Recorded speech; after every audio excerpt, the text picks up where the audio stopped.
तो दोस्तों नमस्ते प्रणाम। मैं हूँ आपकी उर्मिला, अपने उर्मिला अनीता ऑफिशियल चैनल में आप सभी का स्वागत करती हूँ। और आइए एक बहुत प्यारा सा नाच के गीत सुनाने जा रही हूँ। गीत कैसा लगता है कमेंट बॉक्स में जरूर बताइएगा। आइए, अरे उसका ऐसे ठकी कर दो, आओ आओ आओ निकाल दो। तो आइए नाच गीत सुनाने जा रही हूँ। गीत कैसा लगता है कमेंट बॉक्स में जरूर बताइएगा। सुदिया आवेले बलम के बहुत रोइला, सुदिया आवेले बलम के बहुत रोइला, सुदिया आवेले बलम के पनिया भरन गईली मुँह सुदियाइली, पनिया भरन गईली मुँह सुदियाइली।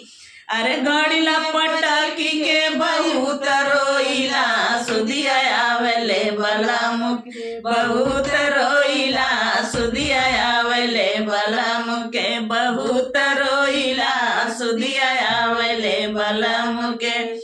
रोटिया बेलन गईली सुधियाइली, रोटिया बेलन गईली सुधियाइली। अरे बेलना पटक के बहुत रोइला, सुदिया आवेले बलम के बहुत रोइला, सुदिया आवेले बलम के बहुत रोइला, सुदिया आवेले बलम के।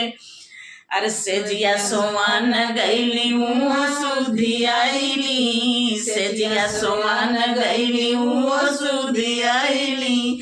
अरे तकिया पटकी के बहुत रोइला, सुदिया आवेले बलम के बहुत रोइला, सुदिया आवेले बलम के बहुत रोइला, सुदिया आवेले बलम के।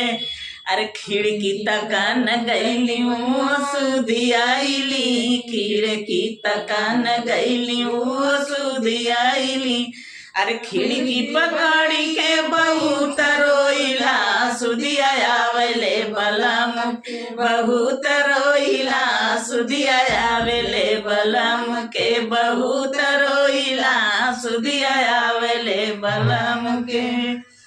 तो दोस्तों नाच गीत कैसा लगा कमेंट बॉक्स में जरूर बताइएगा। मिलते हैं फिर नेक्स्ट वीडियो के साथ।